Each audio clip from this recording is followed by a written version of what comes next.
Castlevania Season 2 dropped, and the consensus is in. Season 2 is still considered pretty good. Now, it's going to be taken for granted, but this season did something that no other season in Castlevania really did, which is give fans both hype and agreement that this season was good. Thus, as a weird Castlevania YouTuber, I'm going to explain how this season was in hot water and how they miraculously pulled this off, because I'm going to be real here, guys. This shit should not have been as good as it was. Like, seriously, this was a miracle. Okay, so a little bit of background on Castlevania Netflix Edition. Originally, the series was in Netflix's lineup for a while, but they were trying to find someone to handle this. A series about bloodlines, hope, and identity is a series that requires a delicate touch. Ooh. So, of course, they got Warren Ellis to write it. So we're in there having our final drinks, talking about how we wanted to be remembered.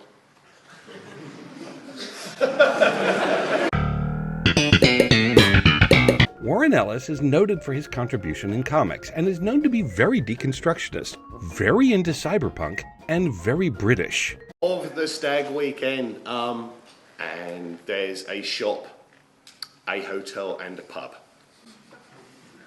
And a few cows. And that's it. Side note, I think it's strange that there's a lot of crumpet munchers here working with Texan animators. The backstory on this series is fucking wild. Having the guy who likes talking about secret societies, multiple personalities, and lots of weird shit is already a stretch when handling a series that was inspired by Indiana Jones, where you just whip Dracula. But it got more complicated because the dude never played any of the games. That sounds fun. Not telling the producer in question, Kevin Coldy, that I had no idea what Castlevania was. So I went to Wikipedia and fan pages. But when you look at seasons 1 through 4, you start to kind of see that this series is a miracle in itself. Somehow, you got this old British guy to kinda adapt a game series he never played, create a somewhat digestible plot, and manage to make this series survive this long. In season 1, it hints at themes getting hyped. Dracula is off to destroy the world because the church did something bad. Don't worry, we're going to talk about that in another video. But Trevor, Sypha, and Alucard are going to save the day.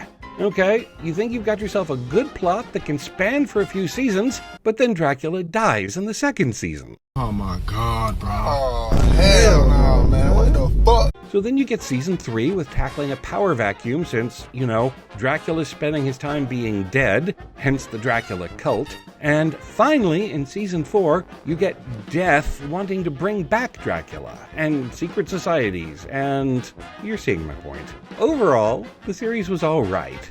But it was obvious that this series was not meant to be a Castlevania series for long. It was supposed to be a trans-metropolitan series. Then, he did a fucky-wucky. So, Warren kinda did a bad thing with trying to obligate women to like him. YouTube won't let me say too much, and honestly, it's for the best. It's a tangled story. So, for Nocturne, they got a new guy named Clive Bradley. A British screenplay writer and short film director, he's a big ol' history buff, noted for working on historical dramas, intimate scenes with characters, and loves exploring themes of war and mental anguish. Well, that explains season 1. I mean, to be honest, when I first looked at Rondo of Blood, it says it's set in 1792. I mean, that was really my pitch. Look, 1792 is the middle of the French Revolution. Yeah. I have a degree in history. I was interested in that. Not French history, but that is my background, beating on the poor. Although in actual fact, another inspiration. I'm a big fan of Anne Rice and her vampire books. Wait, Anne Rice. Anne Rice. The same Anne Rice who wrote Interview with the Vampire, inspiring this Thor simp to make this series. They are the most devious bastard in New York City. And with this particular fandom? Yes. May I see it? No. So, you got a live-action writer working on an animated series where they took the series into a show that wanted to tackle political issues. And it makes sense. The writer's a historian, and a season that tackled historical debates, social issues, and ideals clearly went well with the fandom. Why not? Why won't you? Like Castlevania? Because wokeness killed my grandma, okay? So, last video, I was kind of mean. And as a person who liked an original version of a series only for its successor to come in and make the fandom shit on that original one, I could have been a little nicer. But the main problem with Season 1 is how it was organized, where in 8 episodes, Richter gets the back seat. But with the context of Bradley wanting to explore the issues of the Haitian and the French revolutions, and his history on historical dramas, you kind of see why folks who just wanted to obsess over the game series kind of fell off. Personally, I think the changes were great, but it should have actually explored these ideas rather than stay in "no one lives here" generic Europe land. I don't know. A traveling plot where the heroes learn about the complexities of the revolution, how this explores the ideas of the rich impacting inequality, and how religion gave both faith and delusions. Wow, that is delicious. Finally, some good fucking food. Season 2, in my opinion, is the best Castlevania has given in a while. If Season 1 brought a philosophical foundation to the series, the second brought a character-focused foundation to it. Even now, after weeks of the series being aired, folks are still looking up moments of Richter beating the bad guys, and folks being in awe of Annette, Richter, Just, Maria, and... Love that chicken from Popeyes. Look, Popeyes needs to sponsor me. So, what did Season 2 of Castlevania Nocturne improve or continue after 1? Richter finally has shit to do. Looking back, Richter had a simple story, so I can see why the writers were wanting to explore the historical ideas through Annette and Edward. But leaving him to hang until episode 6? What the fuck? Folks liked episodes 7 and 8 in Season 1 because they had the characters do something.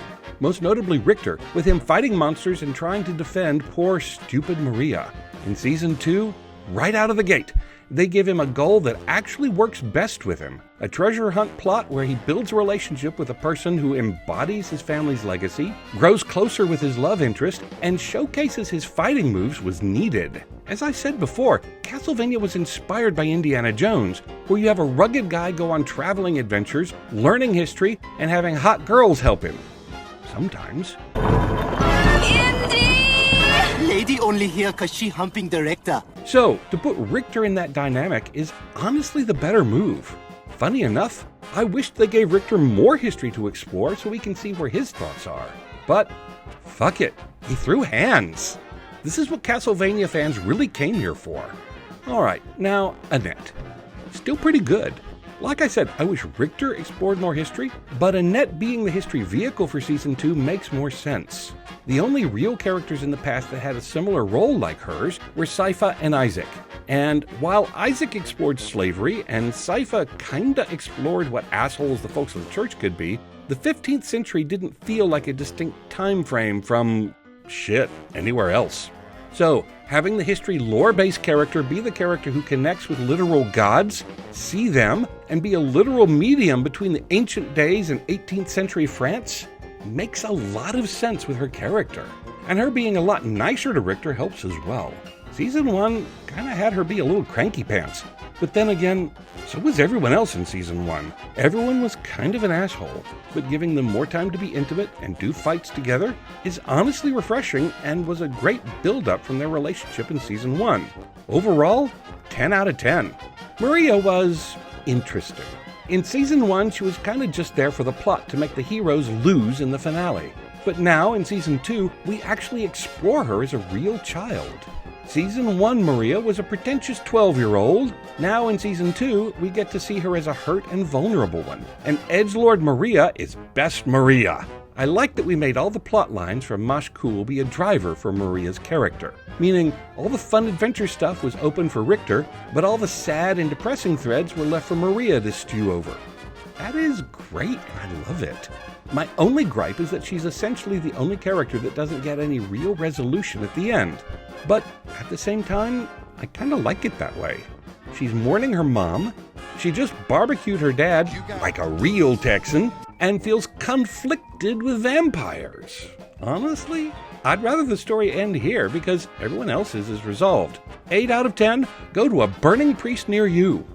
Now, I want to explore this more later, but having Drolta be the big bad in Season 2 at the end, was honestly a really good call. We know her the most, she's the better fighter, and the fact this season gave way more of a shit about her backstory rather than the historically and morally gray, not really, priest's backstory says a lot about what the writers were feeling. All I can say is thank you for this decision. I'm gonna talk about her in another video, but I need to do some more research on her. 8 out of 10. Oh, and Mizrak and Edward were here too.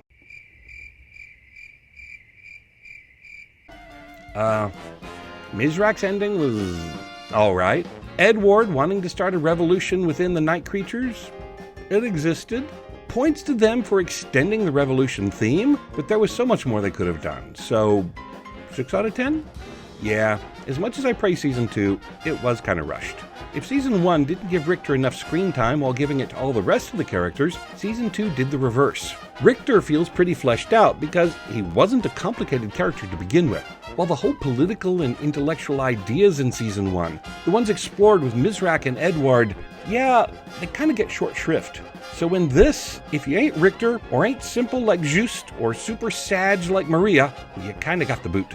All the intellectuality of Season 1 doesn't have a lot of room here, and it makes sense since now the characters have to talk to each other about their feelings more frequently than they did in Season 1. And I want to repeat this. Season 1 was still pretty good, but priorities clearly changed. And despite the rushed execution, the series captured its themes more evenly and gave more time for the characters to open up and breathe, which compared to the earlier is honestly fresh air. Way more upbeat than Ellis's writing, and way more easy and fun to go through than Season 1. And given all the chaos that happened behind scenes, it's truly a miracle that this season turned out as well as it did. 10 out of 10, go watch it. If the series continues, I'm a bit skeptical, because Season 3s don't have a history of going well here. But if they can keep up the momentum they started here, I'm down for it. Honestly, I just want Julius. I want my amnesia throw hands daddy on the screen. Like, please, show us the Battle of 1999. Please! Please do the whole like and subscribe thing, and feel free to tell me where I've missed it in the comments below. Also, we're going to talk about religion and all the Christian hate in the next video. Bye!